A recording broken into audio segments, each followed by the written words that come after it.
Hanging on the cool.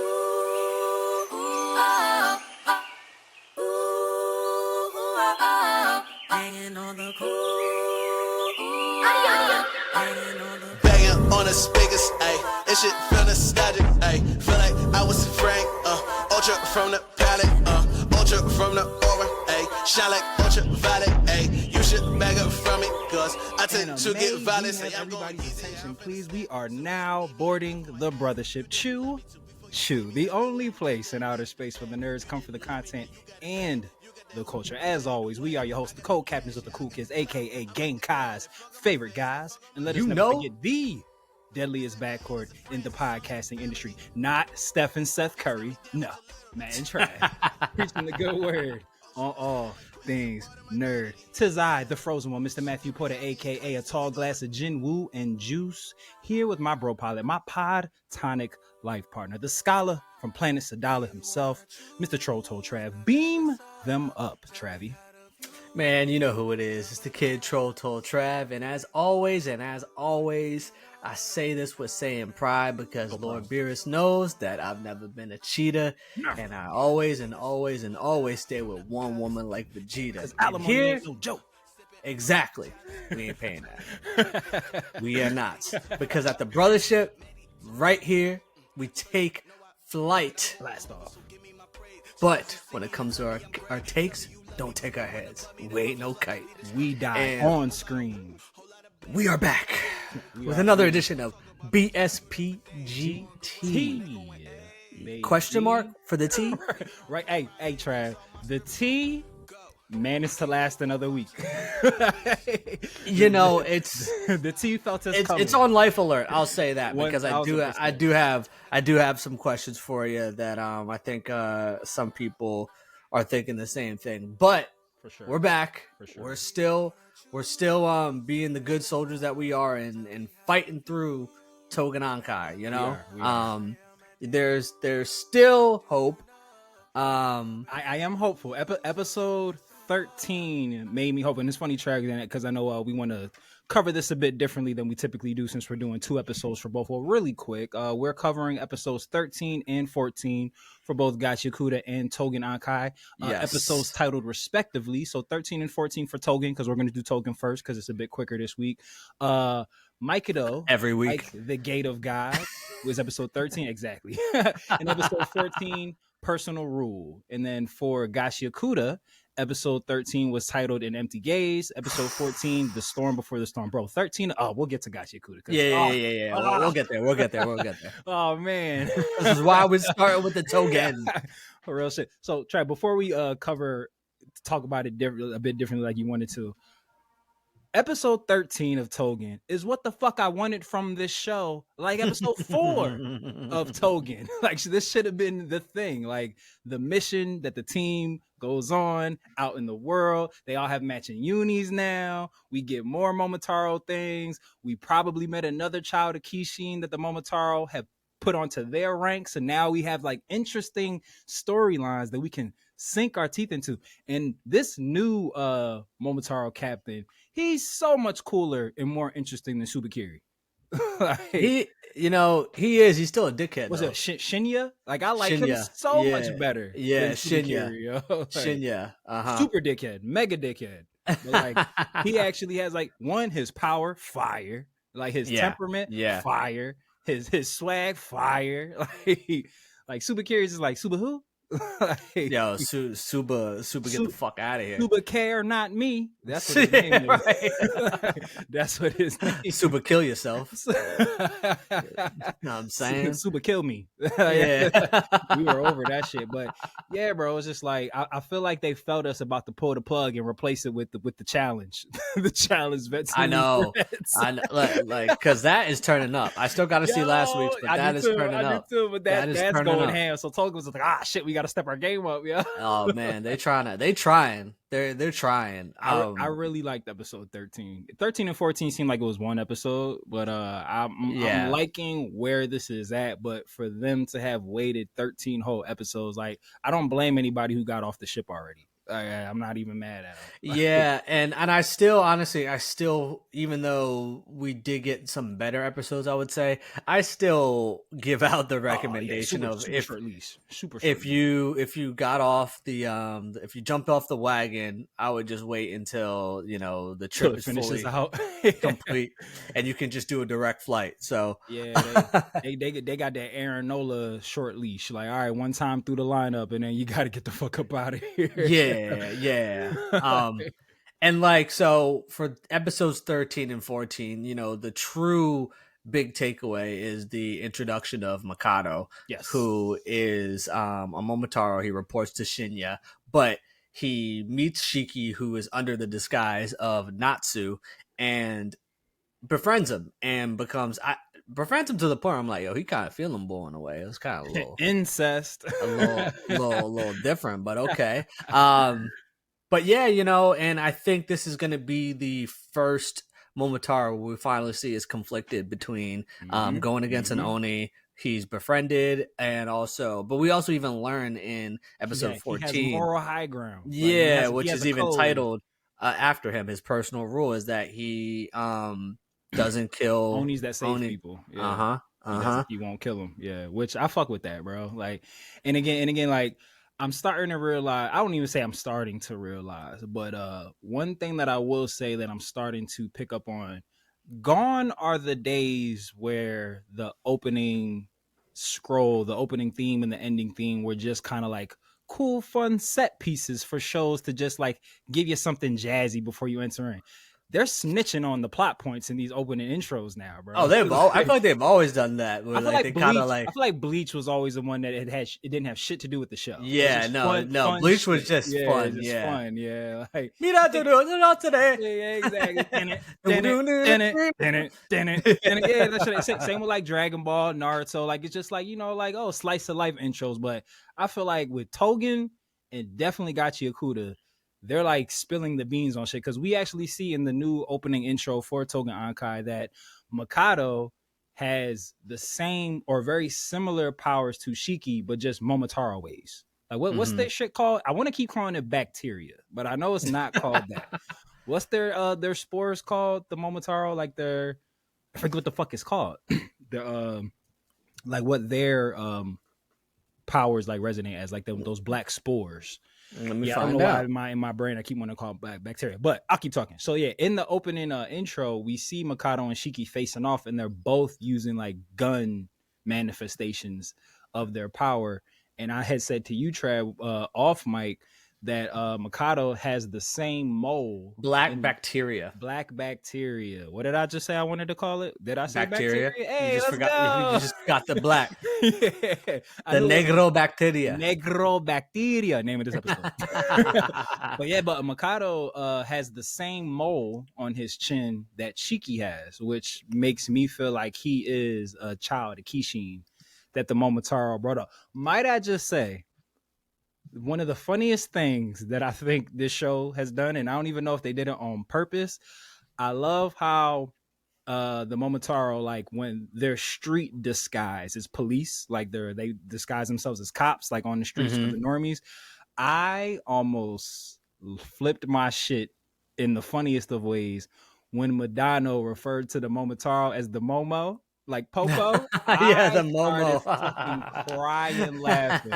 I was like, "That's the funniest shit in the world." That they hide in plain sight as cops, and Madano refers to him as the Momo. Hey, they are the ops too, which that's what I'm saying. Could be viewed as the ops in real life. You never know, depending on who you speak to. He said, "Swine ass nigga," pigs, fucking pigs. But yeah, him calling him the Momo was funny as shit. Yeah, no, for sure. But so I mean, what I guess now that we've kind of hit the halfway point, right? And how do we currently feel about Tougen Anki right now?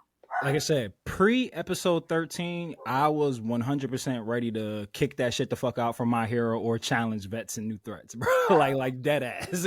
Yeah. But again, like the introduction of Mikado and him potentially being another child of Kishin, and then like I said, the homie, forgot his name, Shinya and everything. Now that they're like introducing characters of depth And they're finally giving the fucking Oni that we all know like actual personality. Like I know, and before people come like, oh my god, they're also like loud and boisterous and like I get it. Like they've been given their shine, but I meant like now they're actually giving me like reasons to care about them. Like Jin saving the two girls because he's having like memories of like his sister, his older sister. Now I'm like, oh shit, what's the backstory there? Which then makes me think more of like, you know, Jin's scars and who his dad is. And we know his dad's a Momotaro and everything. So it's like they're giving me things to latch on to, which through 12 episodes, I had nothing to care about. Like I ain't give a fuck about that little girl. that she kept like, oh, I want her to live a great life and I wonder what she's doing. Like she's right there, bro. She's been right there this whole time. Yeah. Like May. Like I was just like, you know, like we don't care about Super Kiri's backstory unless his hidden child is something of significance. Like don't care. I mean, that's but and almost an opposite way. That's where I'm like, well, first off, I think the first arc could have been an email. 1000%. I think first that they name of this episode. Yeah, exactly. They could have cut half of that arc. That only needed like 4 or 5 episodes, if that. Yeah, because I think they were really trying to just really enforce how ruthless the Momotaro could be. Yep. And we got that with Tsubakiri early, and it just felt like it dragged on. And the whole now with Jin and his connection to the little girl, and then also like his connection to his sister, don't you think it would have then made more sense for him to be like having that connection with May? Yeah. And then we could have then gotten some sort of backstory, or not even a full backstory, at least something into Jin's past, where I'm sure they're going to get into, but I just think that I still feel like, so one of my other questions for you was what would you change about the current pacing and storyline? I think that right now it feels jumbled. It feels like they don't have a direction. Like they have one direction, but then they go other directions. You know, like it feels that right now, obviously, ever since it was revealed that Shiki is a child of the Kishin, obviously now Shinya's after him because he's a child of the Kishin. But it just, I hope that there's more to this story than just like next person tries to combat Shiki, gets stopped by him and his people, rinse and repeat. And if each arc is like an introduction of another potential child of Kishin, I will get over it really, really fast. Yeah, like like Shinya, to your point right now, is just a cooler, more swaggier Tsubakiri. Yeah.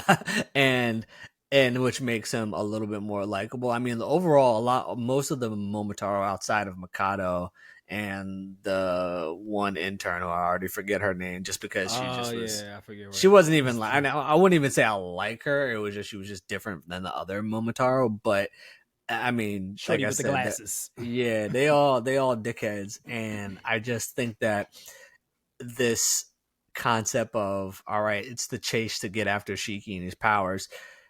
Okay, this, while there seem like there's promise right now because they're starting to finally give other characters some shine while also giving us a little bit of insight into them.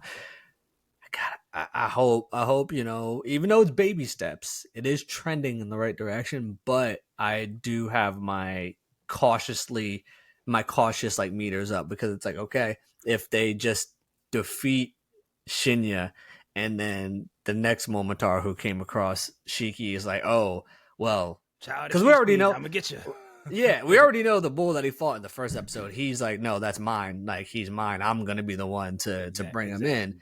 And then also too, though, it's like, I hope that we just see a little bit of a variety. Like, I had another thought too, but I just blanked out of it. So I feel you on that, bro. And you actually just said something that made me think of some shit. So we know that every time the Momotaro start to win in this battle, 8 kids of Kishin show up to even it out and bring everybody back to 500.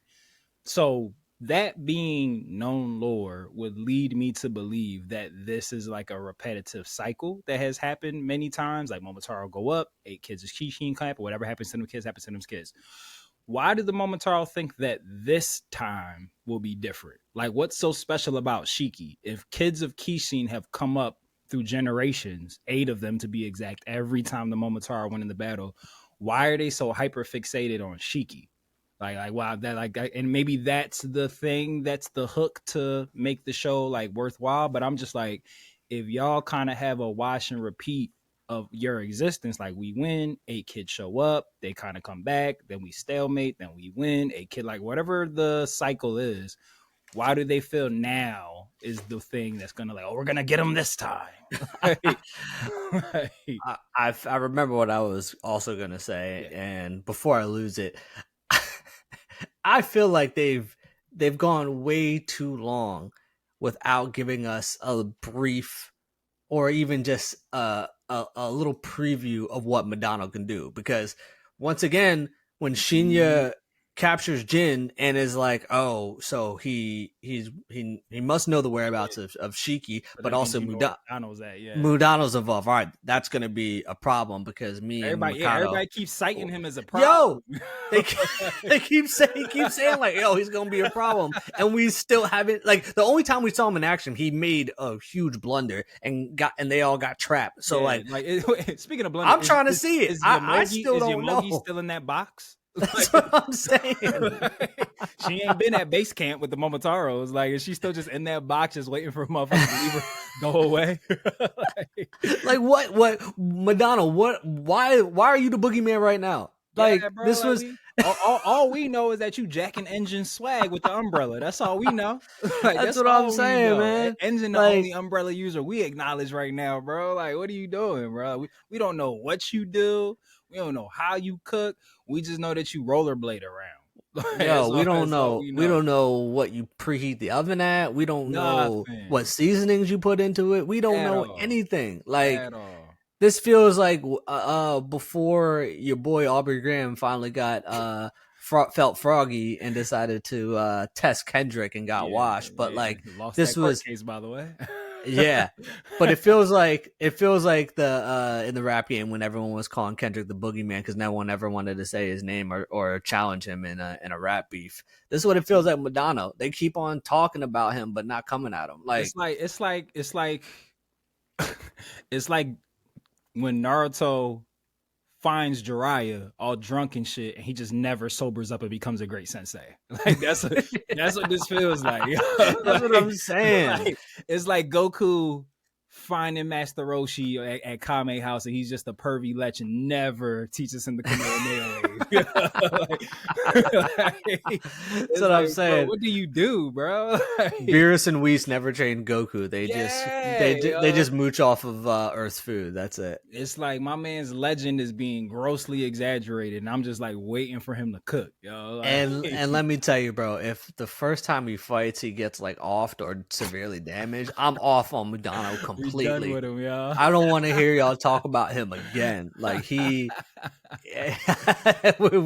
done hearing about him. Like you about to be James Harden, right? You know, they talk about how great you are in the regular season and the playoffs. You choke every single time. Like, come on now. I was about to make a Phillies reference, but it's too soon. The wound's still too fresh. Still too fresh. Yeah, you know.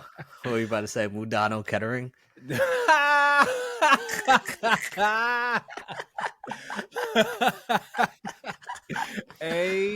Sometimes you just gotta laugh through the pain, man.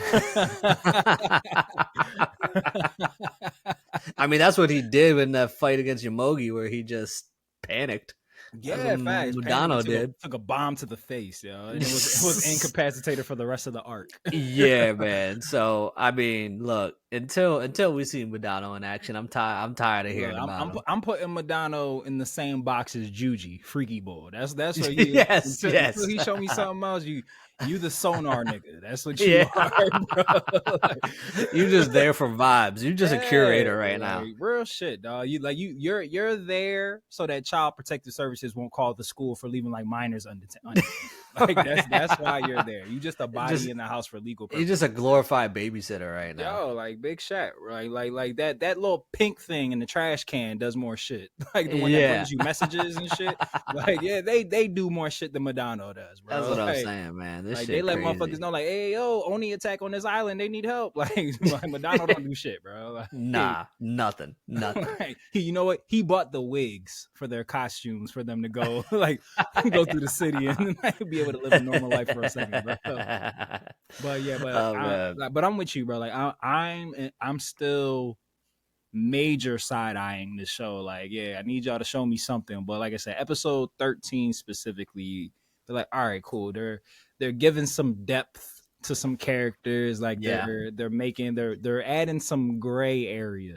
They're looking like they could go somewhere, but exactly. It could go somewhere. There's still like little tropes that they're repeating where it's like, okay, don't fall in that same trap again, because Shinya seems like he could be a cool villain to actually like get to know and like.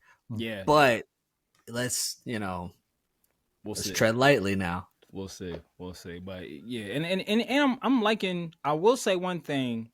And I guess this kind of speaks to like, I don't know whether you want to consider it an issue with this show or not, but I'm finding the Momotaro ranks to be infinitely more interesting than the Oni ranks, bro. Like, oh yeah. Well, the Oni, outside of Sekiri, like all the other Momotaro that we've met so far, like the one with the sage and the fortune teller one that we met with the glasses at the end of this episode, I thought that person was cool. Like we're finding like I'm finding like a lot of the Momotaro are like, oh shit, I like their design. Oh shit, I like this person. Oh shit, this dynamic is cool. Well, to that point, I would love, instead of giving us like all these episodes where we're seeing these little interactions with Shiki and his classmates and the Oni, and they're not of any substance. If they just gave us a few episodes of just showing the dynamics between the Momotaro, I'd be down for that. I would love that, because it seems like 14 gave us some of that, like, a little bit, because obviously, I mean, the one Momotaro was talking about it as if like they were gang members. He's like, "Yo, you're encroaching on my territory." Oh, the boy, like I don't know if he's supposed to be black or he just got a real bad skin. But he looked like I thought that sounded like the homie Johnny Young Bosch. I don't know if it was him though. So for Tougen, I watched the Japanese dub. Yeah, so, but I'll have to check out the English dub. But I don't think it was him, but it sounded a lot like the voice sounded super familiar. Matter of fact, okay, this is Googleable. We can just. Google but yeah, man, they were talking like they each got their own territories, as if like they selling their own product. So I would love to know what is the dynamics between these different ranks of Momotaro, because they all seem like they don't really fuck with each other. Yeah, none of them. Like, they don't seem like they fuck with each other at all. So the one who's either black or has a tan is actually played by voice actor Kevin Andrew Rivera, who, funnily enough, played the voice of Swiper on Dora the Explorer. Wow, what a come up! He was in a lot of other things too, like actually. Well, not a come up, because Swiper was a big role. Big one. But he's played the voice in like a bunch of animes, like a character in Dandadan, a character in Mobile Suit Gundam, GQUX, which is actually fire on Amazon Prime. Highly recommended. Yeah, so he's done some stuff before, but it sounded like a familiar voice. But yeah, the Momotaro seemed to be infinitely more interesting. I wouldn't be mad at a whole episode. Like you were saying, like I kind of like the gang aspect of it, because like at first with the Momotaro, it seemed like, with their primary function being like, oh, just hunt Oni, kill them, like basically Soul Reapers, like they seemed very one-dimensional. Like, 100%. Yeah, very all right, cool. Like it don't matter whether you're right or wrong, or these are like normal Onis just trying to live a regular life. You're just like, kill Onis. Like that's boring. But right. But now it's like, yeah, they running gang operations. They got nightclubs and shit. Yeah. So I'm like, all right, cool. They a little spicy. All right, bet. right. They're doing some shit. So shout out to Shinya. Yeah. So there's there's potential there. They just gotta hopefully they can stick the landing. But Yeah. that's all I got for Tougen. That's I mean, we can jump to the superior anime now. Hey, Gachiakuda. got you in check. Oh, this fucking show, man. Yo, like, The best, man. Like high key. Like I've said this to you. I've said this on the socials. Like this show is shooting up the ranks. So like my hey, favorite look, anime we is all real time. quick too. Hey, English dub.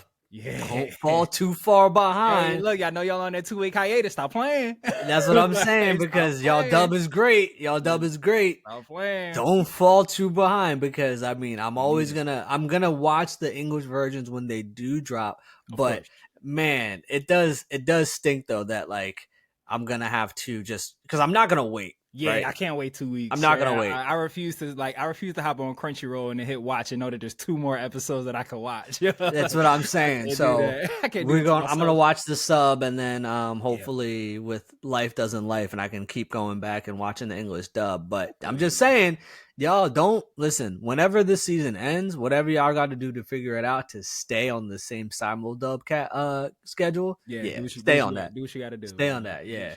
You know what's probably gonna happen. You know, like once like Thanksgiving and shit start rolling around, and the sub might take a little break. The double, like, all right, this is our chance. That's what I'm saying. The last 200 of the 400 meters, you got to get that sprint in. High hands, brother. That's what I'm saying. Hands through the pocket. Hands through the pocket, dog. You know what I mean? You feel me? In through the nose, out through the mouth. In through the nose, out through the mouth. That's what I said. Breathe easy. Yeah. Stay hydrated, bro. Don't want to cramp up. And no, eat your bananas.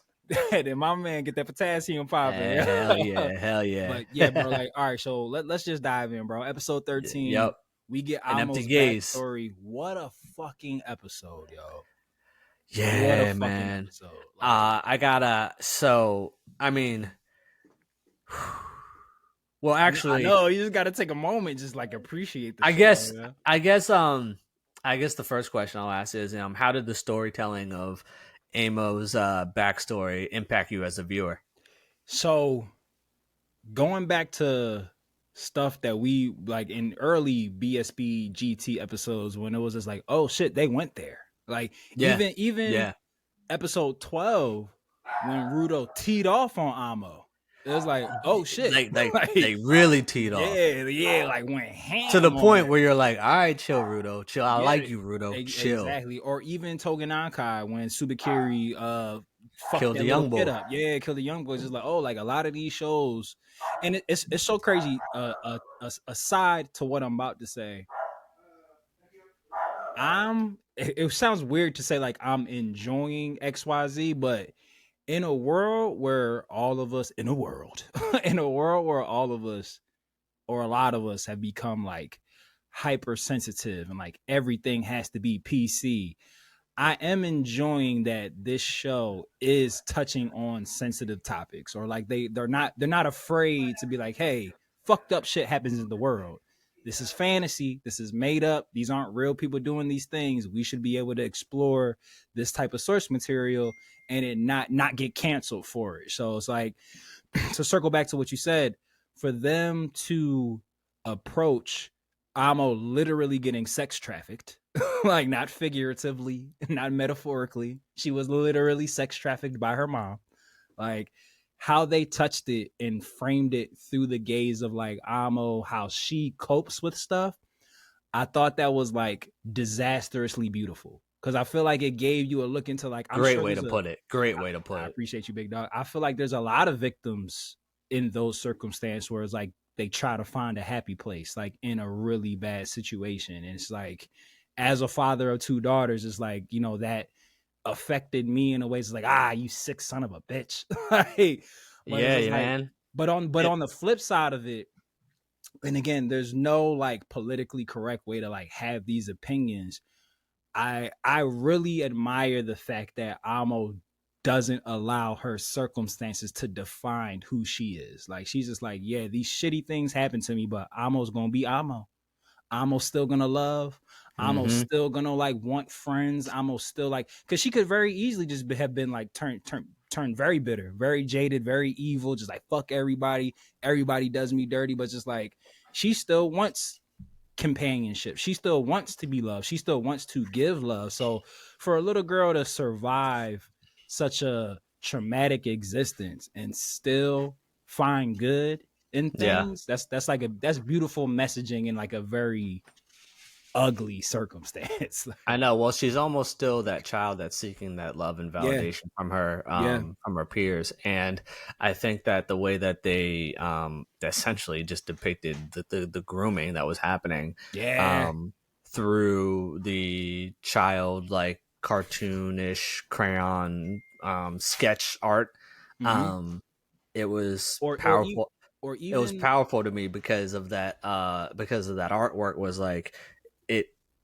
took away he took away her childhood, yeah. and And even the they music they would play, like in the drawings, was like fucked up kid music. It was like, ooh, mm-hmm, yeah, this mm-hmm, thing. You mm-hmm, weren't meant to feel good about it. Like it was like, ooh, mm-hmm, this is nasty. mm-hmm, Like mm-hmm. I know what's happening behind these drawings, and I don't like it. Yep, yep. Yeah, like use like it was like a metaphor behind of like ripping her childhood away from her, and while she still was Mhm. that like little kid at heart and still in her essence, he was still just Yeah, being a piece of shit and taking advantage of her, and and and it was yeah.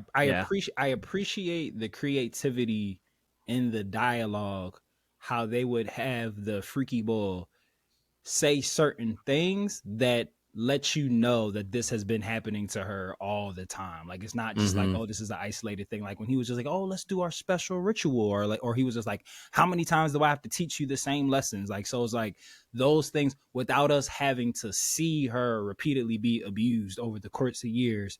Those lines like set the stage like, oh, this motherfucker's been a piece of shit to her since she touched down in this tower. Like this is And like there's he and there's didn't he something didn't wait about for her to become an adult to start doing fucked up shit. Like this has been happening. Like to yeah, and there's something about the artwork of the intense black lines and the mm-hmm. intense gaze that they put on characters to emphasize how creepy and fucked up they are. Yeah, bro. Yeah, yeah. I really It like how just they do that. it just adds to it. So do you think um more anime in this new era will continue to tackle real life issues like Gachiakuda and Lazarus? Because I do think That that was the anime has last. always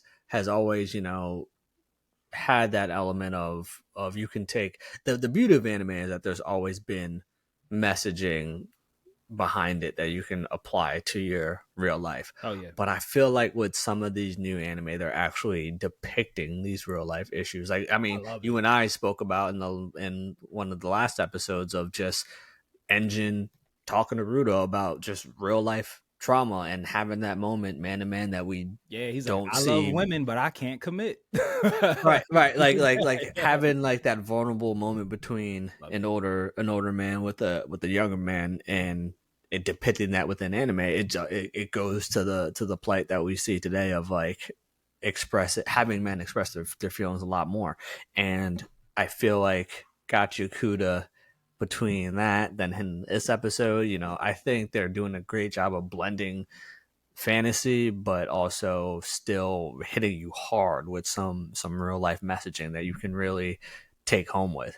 Hell yeah, hell yeah. And it's crazy, like it's unrelated but a parallel. But I had seen a post today that Marlon Wayans, because the Wayans got Scary Movie back, like they Mm-hmm. reclaimed the rights to it, and he had put a post out, or somebody had reported that he had said in an interview that Scary Movie 6 is going back to its roots of joking on everybody. Like comedy is meant to be funny. It's meant to be like mildly offensive. It's not supposed to pick and choose people. It's like we laugh at everybody because everybody likes to laugh. Like, like things that people have said about comedy for forever. Yep. Like there shouldn't really, the thing about comedy is you tell these jokes to people because they're not these types of people. Like, like Mm-hmm. you're not gonna make like murder jokes in prison.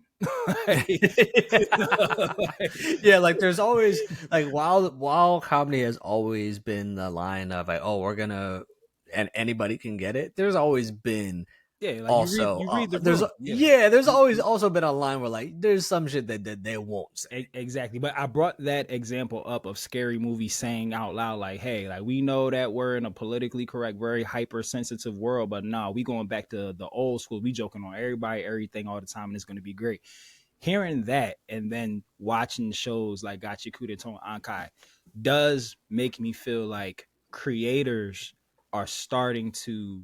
Hey, don't put Tougen yet in You're Gachi right. You're in right. the My bad. same. My Yeah, bad. yeah, My yeah, bad. yeah. My bad. They just happen to follow the Gachiakuda. same schedule. Exactly. You're right. My fault. My fault. Got ahead of myself. My bad. Players messed up too, big dog.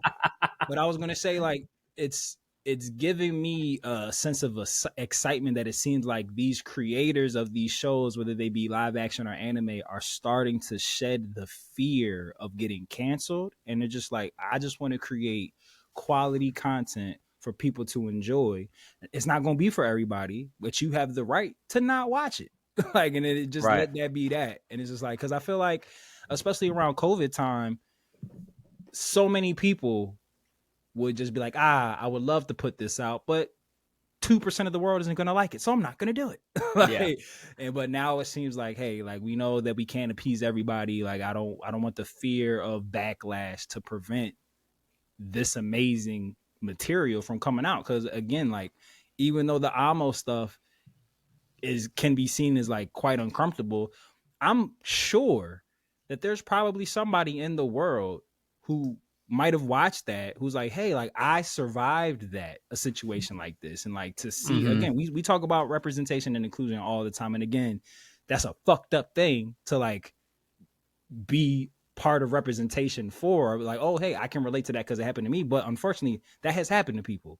So Yeah. like, again, Amo being strong enough to survive her circumstance and like overcome it, I'm sure that that's probably inspirational for somebody that might have gone through that, who might still be working through it. And it's just like, oh shit, like, Amo high key might become like a beacon for survivors, like dead ass, yo, like on some real shit. And I think that'd be a beautiful thing, yo, like, cause I fuck with Amo. Like, Oh, me I too. fuck with Amo the Me hard too. way. Yo. Like, she I cool. want her to become a cleaner. I want her to 1000%. become a cleaner. 1000%. All right, but we gotta get into the Angels. I was gonna ask. Listen, my next question was, what is your theory behind the Angels? All right, so I'm gonna let you cook. I got you. All right, so I have a couple running theories, reckless speculation, but again, like, all of this is very predicated off of certain people have to be certain people for this to work. So we know in episode 13, Walk us down. I got you, big dog. So in episode 13, we see two people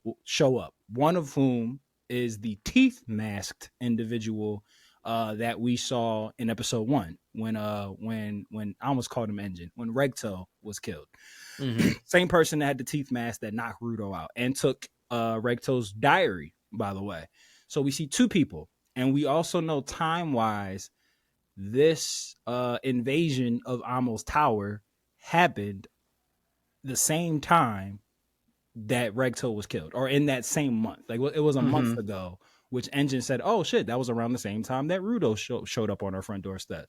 So my theory is, a working theory, I think the other masked individual who knocked out Freaky Bull, I think that was Regto. I think the teeth mask wearer, the one with the wings, the one who flew away, the giver with the wings, I think that was the leader of the Raiders that we see in episode 14, the one with the blue gray hair. I think that was him. We know by Amo's story that after she had seen the two angels, only one of them came back, and she's only seen the one since then. Regto's been killed. So that would be a reason why these two don't work. So my theory is, if you remember, Trav, back on the episode when Engine took Rudo to that little shack in the middle of the desert that had all that trash in there, and he was just like, go crazy, have at it. And we saw that there was a TV stand, a TV on top of this pile of dirt. And we see this hooded figure like reaching up into the sky, and he's wearing Rudo's gloves. I think this Watcher series are a series. I think it's on some like Assassin's Creed shit, like where you get the armor pieces, and when you get all the pieces that match, you get a boost. Yeah. I think this Watcher series, when all the pieces are assembled, they amplify whatever giver is wearing all the sets. And I think that the goal is to bring down the sphere. They're going to amplify themselves when they're all connected, exactly. or when someone has all the instruments. When someone's wearing all the instruments at the same time, it might give them enough juice to bring the sphere down. Because remember, when Amo was given Freaky Bull's boots, the angel Freaky giver. I'm wolf. gonna just keep calling him Freaky. Yeah, Wolf. no, that's what we calling him. Freaky ass nigga. He has 69 69 God. hey, run for your life. Run for your life. When the angel giver or angel mask man gave Amo the boots, he said these will be yours until they're not. Make sure that you give them a lot of love. So I think with Rudo getting the gloves from Regto, with Amo getting the boots from the masked person, if there are other pieces of the Watchers series, I think the plan is give these pieces to people that will care about them, pour love into them to amplify them, so that way when he takes them back, they're already supercharged. Mm-hmm. And we know that the leader of the Raiders sent Jabber to the tower a couple episodes ago. He was just like, yo, they in no man's land, head over there. And we see at the end of episode 13, we don't see what happens, but Amo gets ambushed by somebody, and we hear her screaming, and we hear her say, like, give him back, give him back, give him back. And then we see Jabber leaving with the book bag, and he's just like, I'm glad that wasn't a waste of time because this desert sucks. And then we see in episode 14, the leader of the Raiders has the boots. So one would assume Jabber went to get the boots back. So here's where my reckless speculation starts to go into. So I went back and watched episode 1. And in episode 1, we see Regto on the clean side of the fence up on the sphere. And we see him with his notebook, and we see him taking down notes. I think Regto was potentially casing the joint. I think he's been like studying like the inner city of the sphere, just like learning the layout, figuring out where everything is, studying the people's habits. Because I feel, going back to a conversation that we had on the previous episode, where we don't know much about Rudo's parents. We don't know shit about his mom. We've only heard about his dad, and we only know that he went on a murdering spree and got cast into the pit. Mm-hmm. I think the Raiders leader is Rudo's dad. I think the murder spree that he went on was something to do with why he's trying to bring down the sphere. So where my super reckless speculation is, going back to Lauren's theory of everybody could possibly be a giver, and that's why the spherites make people throw away so they won't develop attachments and then unleash their power. I had said that what if the thing that holds up the sphere is a giver? Like, what if that's their power? Which, funnily enough, we see in episode 14 that the shield for the cleaner's base is a giver. We know that that's a giver who keeps the base indestructible. So why wouldn't that be a thing that... There's also a mystery that they say of how Rudo and those angels were able to survive the border. They're like... Exactly. Everybody because people seem to get offed at that point. Exactly. And remember, Trav, I had said to you when I had called you, when I went back and watched episode 1, and they actually brought it up in episode 14. Rudo sees something when he's falling through the thing, but you can't really make out what it is. Like I said, I don't know how deep into deities the show will get, but it looked like a giant something.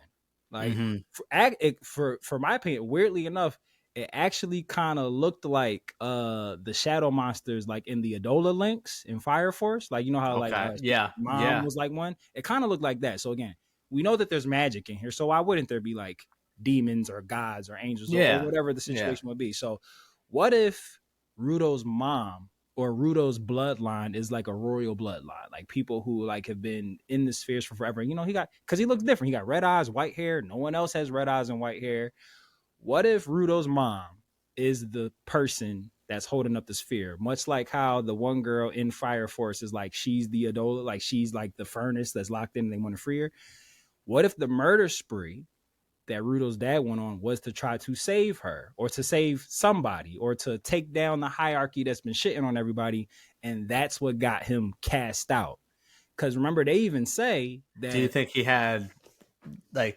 So what do you think the Watchmen series comes into play? So that's the part where I'm a bit, I don't know if that was something that they discovered down there or that was something that they always knew about, but Regto handing Rudo the gloves, like, hey, these gloves are for you. That kind of matches up with him giving Amo the boots. Like, hey, put a lot of love into these because I'm going to come back for him one day. Like, you know, and again, I don't know if Regto is necessarily part of the plan, but if he was, maybe he had a change of heart. Because he grew feelings for Rudo, and maybe that's what got him killed. More reckless speculation. We don't ever see the masked person kill Regto. We just see Rudo walk into the room, and the masked person is standing over Regto with the sword in his chest. And Rudo freaks out. Masked person knocks him out. When Rudo comes to, the masked person is gone. We also know that what are the people from the sphere, like the soldiers called, like apostles or something like that? I think that's what they're called, apostles. Maybe Were not. they given names? Yeah, like remember when Rudo was having like the Amo like psychosis? He had like called whatever those soldiers are called. I think they're apostles. If they're not, we'll just call them the soldiers. But remember when Rudo had gave bitch ass Chiwa the bunny rabbit thing, and he was hype as shit, and he's like, "Oh, I can't wait to see Recto's stupid face." He runs into a group of the white cloaks coming from like where his home is, and then he's just like, "Oh, all right, whatever," and then goes past it and finds them. So I'm like, it could be a case where maybe the teeth mask guy, if it's not the leader of the Raiders, but I'm assuming that it is, maybe he came to collect the gloves or to collect Rudo or to like to have a one-on-one with Regto. If they've been partners this whole time and he shows up and he's dead, he's like, ah, shit, that's my man's. And Trav, you actually pointed out in the Crunchyroll trailer for the next arc that started with episode 14, he asked Rudo straight up. He's like, do you want to take down the sphere with me? What if like he like Regto was like his man's and like they've been planning to do it together and Regto got off. He's like, ah shit, my man's just got killed. Like, yeah.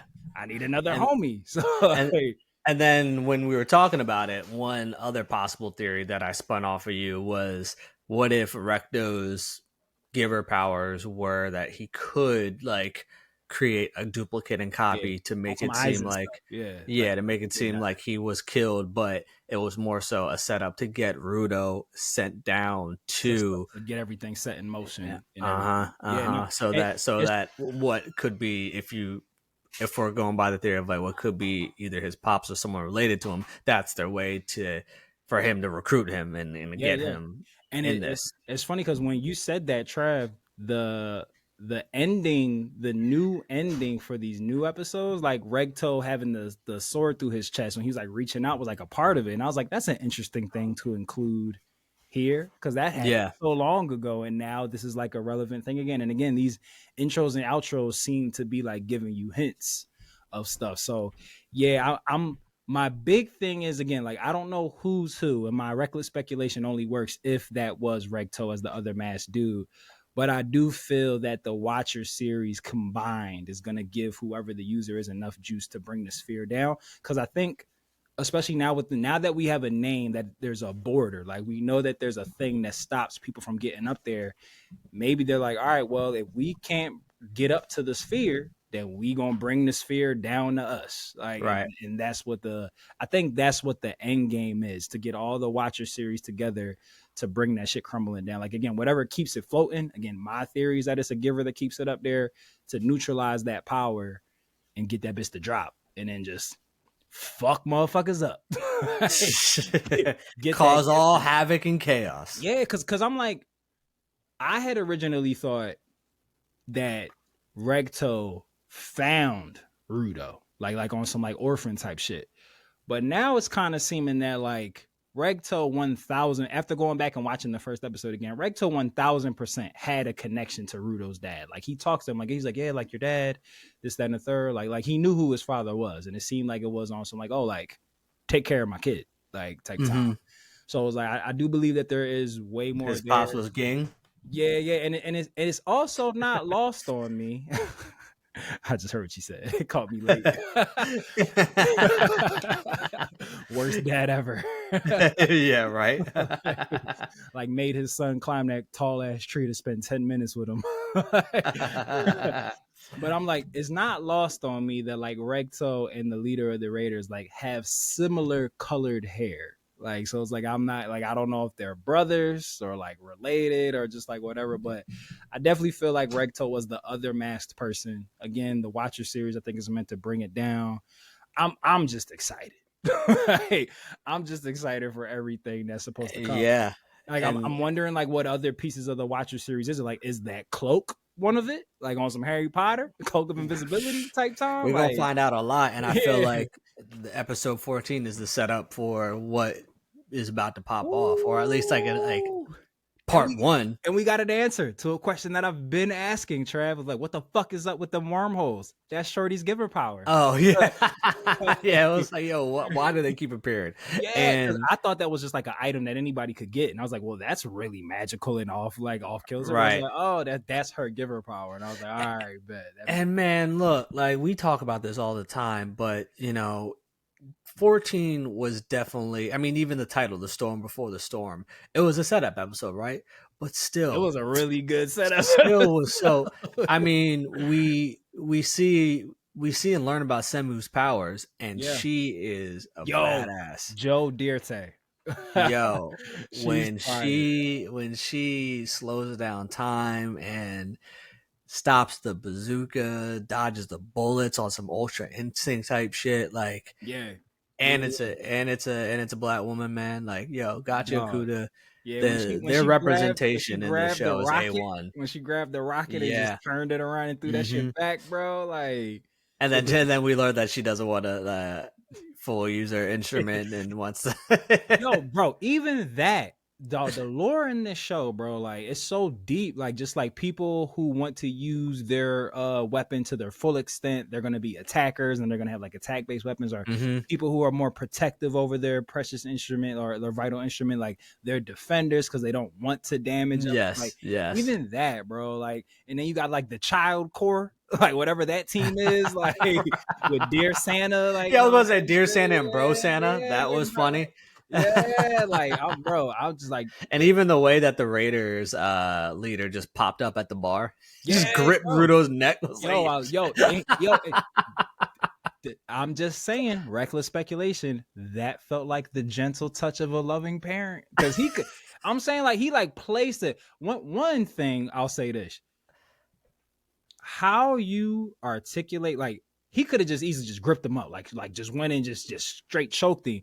My man just casually just placed his hand around Rudo's neck. And it was just like, it just felt like one of the most threatening things ever. It's just like, hey, like, I don't even need to go banana sandwich on you right now. I could just place my shit right here and you know that I could wreck your shit. Once again, the cleaners showed that we squad.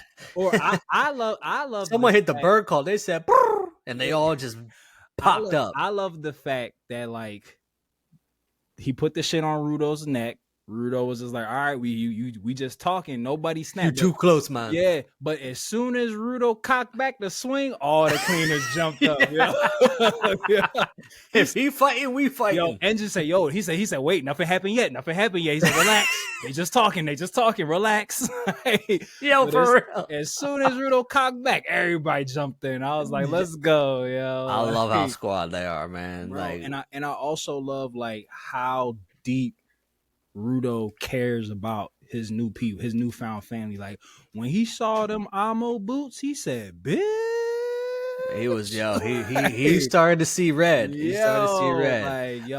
Like, I do feel like the next episode we'll get a lot of dialogue between both sides. Oh, 1000%. And it's gonna be tense. Yo, it's gonna be some. That's why I said English dub. Y'all can't fall back too far, man. I also like how there seems to be, I won't call it a respect, but it's like there seems to be an understanding between like the Raiders and the cleaners. Like, hey, we get as fucked up down here for everybody. As long as y'all don't fuck with us, we won't fuck with y'all. Because like when Jabber came wrecking shit, it seemed initially that like the Raiders were like the direct op. Like, it's like we fight every time we see each other, squad up. But like episode 14 made it seem like, yeah, when it's beef, they're fighting. But outside of that, they kind of stay out of each other's way.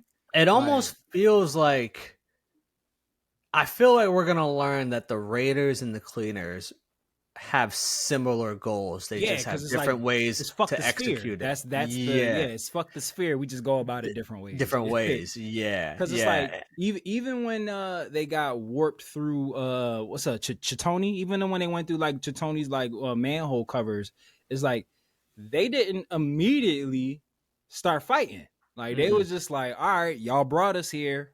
What's up?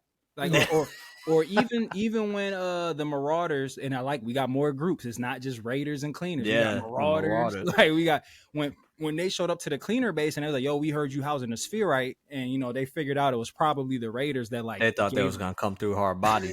facts. Hard body karate, they did not. But like even that, like when Simua was like, "Oh yeah, it was probably them," Engine was just like, Seems they're trying to stir up some shit. Like they must be planning something. Like it didn't seem like, oh, the fucking Raiders, I can't stand them. It was just like, I wonder what they're up to. Like, almost like, oh, they have some shit again. Let's see what they doing. Yeah, like let's see what they doing. Like it's like a professional respect, like not like a personal respect. It's just like, yo, like we understand that it's us versus them, like you said, but like we don't fuck with how y'all go about it. Like, how y'all do it ain't kosher.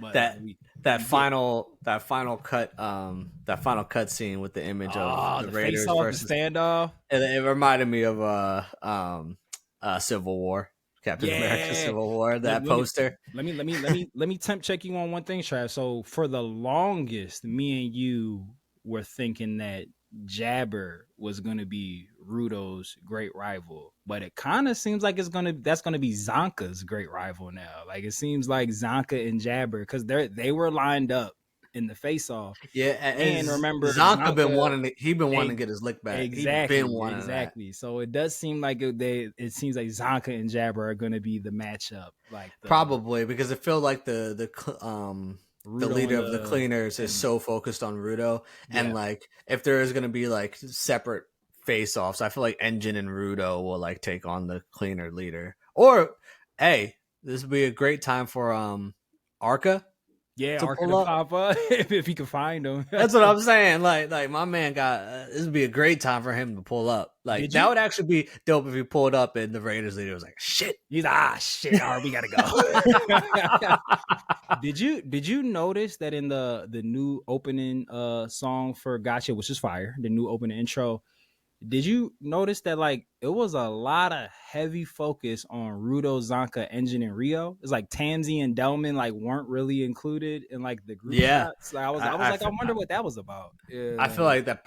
I feel like if we're gonna assume that these intros try to like give you little teasers of what's to come, I feel like those are probably gonna be, if there's fights or anything happening, those are probably the main ones happening in this specific arc. But I could be wrong. But I thought it was interesting, like because Tamsi had like a really big part to play in the previous episodes, so and they just gave us a glimpse of what he can do. Exactly. So, and now for like the opening theme, and especially like with the last theme, it like highlighted all the cleaners. Like it was like group A. And now this one is like Delman and Tamsi and Arca and Simu do show up, but like it definitely was like those four they were together every time. Yeah. Like really, well, maybe that beginning intro was like, all right, we're going to introduce you to all the cleaners just so you know who they are. And then for this next arc, here are the ones who we're going to focus on in this, or at least have big moments in this arc. Right. And I mean, I would love that for Zonka, because I feel like outside of the first fight, or him and Rudo teaming up against Jabber, he's kind of gotten pushed to the back a little bit. Like I feel like he's kind of like been lost in the sauce. Like and it would make sense too, just given that like out of all the cleaners, even though he has been pushed back to a little bit, he's still like involved, and like it seems like he's one of the first cleaners they're gonna really try to like get us connected to in a way. Yeah. I'm about to say like that's like Rudo's, which sometimes means that they're the first one foreboding. To die. I could 1000% see Zonka getting killed, because it's like that's like Rudo's first friend, like loose friend. Like Engine's more a big bro. Rio possible love interest, but it's like Zonka was just like, oh, we threw shit at each other, we bonded. Like, like, type time. Like, so I could see Zonka getting off, and that being like a big gut punch. Yeah, I mean, hey, here's the thing: what if Zonka gets offed, Amo fills in his spot. Like whenever Amo comes back, it's like, oh, we gotta open this spot. What's up, girl? Like, and I don't want Zonka to get killed. I know, right. But I'm saying that could be a way, like, for her to be like, oh, like we trying to fill this hole in our missing in our ranks, and like I'm was like, yes, sir. Like Rudo's like, I know a guy. Like, but nah, bro, Gachiakuda. I say this every week. I have nothing but good things to say about this show. Like, Like I literally watched the episode twice. That's how good of an episode it was. Like, and again, Trav, me and you had talked about it off mic, but the thing that I'm really loving about this show is how they actually pay off shit that they give us early on. Like we had heard as a throwaway sentence, as a part of a bigger conversation, oh, there's this crazy girl in the desert that says she sees angels. Like, and then that turned into like that reveal of the wings, bro. That shit was like, oh shit. Like, it's crazy. Like, and they keep doing things like that. Like, you know, like even with the old lady doctor from episode 2. She came back, and that's the 2 kids' grandma. Like even that, you know, like, and I even love that when Rudo was just like, "This looks familiar." Yeah, I feel like I've been there before. Yeah, he still was not bang order. Oh, hey, Alice, yeah, hell yeah. But it's like even that, bro. Like this show sets stuff up or like frames things, and it's like, hey, like remember that little small thing that you didn't even worry about before? Here it is again. Like, yeah. Bro, like when I had said to you when we were talking on the phone the other day, I was just like, yeah, like I feel like Rudo saw something falling through the pit, and then it's like they literally talk about this. Like it was just like, oh, he's like, I don't really remember much from that time. He's like, but I did see something. It's like, what? And he's like, I don't know. Like I can't call it, bro. So yeah, this show is just the best.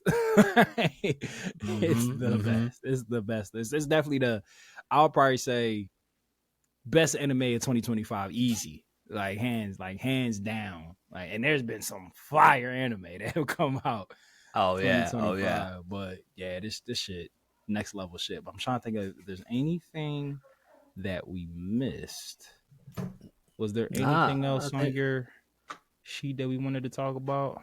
Nah, I think we covered it all. Yeah, we recklessly speculated. We covered both episodes, but yeah, bro.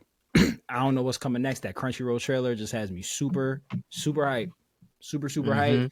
And for those who don't know, Gachiakuda manga is still actively happening, and the creator has said that there is so much stuff that he like characters, lore, plot points that this show could continue for several years. And we've been saying this Trav since probably like episode 1 or 2. We was like, we are really hoping that this turns into like one of them ones like a Bleach or a Naruto that like has 4, 5, 6, 7, 8 seasons. And we like, Trav, you actually had said something like really potent that I had wrote with like, I would love for the chance to like grow up with Rudo, like watch Rudo become like. Yeah, I would like to see him in different stages versus just this age. Yeah. And then just a huge ass time skip at the end that serves as an epilogue. Yeah. It's like, because I feel like we were robbed that from Soul Eater, because we know the manga they give us a time skip and we see Black Star older and everything, but the anime just stopped. Like it just kind of just abruptly stopped. It's like, but I would love on some like even if they did it like a Naruto and then the sequel series Naruto Shippuden, like even if they did like a that type thing, I'd be with that. But yeah, just the opportunity to like grow with Rudo. And, you know, potentially lose some people along the way, have some people step up. Like I would love a situation where it's like we're still in the same world, but like the whole landscape has changed because we've been with the show for so long. Like that would be amazing. I would love that. Would love it. I mean, shit. However long this show goes, we'll keep talking about it. That's for true. Brother Chad, do you have any wise words of wisdom for our beautiful people before we close this bad boy out? I'm just ready to get shit popping. That's it. Hell yeah. Get shit popping. That's the wise words of wisdom. Get shit crack-a-lacking. Hey, you feel me? Hey, you figure me? Big facts. Big. Well, to the lifers, the new listeners and fellow travelers, we have reached our final destination as we arrive aboard the Nama station. But you know that the journey never really ends, and we know that we can't change this world without you. So lend us your vibes by way of likes, listens, reviews, and subscribes. Emphasis on the subscribes because we're on YouTube now. So smash that like and subscribe. Boom. Easiest way to do that, and how you can also support our sister Star Wars podcast, Annie, Are You Okay? A Star Wars podcast featuring yours truly and super producer Mikey, is by clicking the all-powerful link tree of might in the episode description below. Mikey, if you want to like superimpose like the link tree under my finger, if that's something that's easily done, let's do that. But just like the North, always remember, whether you watch it or you read it, we all still need it. So open up your nerd eye, point it to the sphere or the sky, and we will see you next time aboard the Brothership. See you soon, Space Cow people. Dodon Ray. What do we do with our chickens, Trav? Take care of your chickens. Make sure you take care of your chickens. Peace.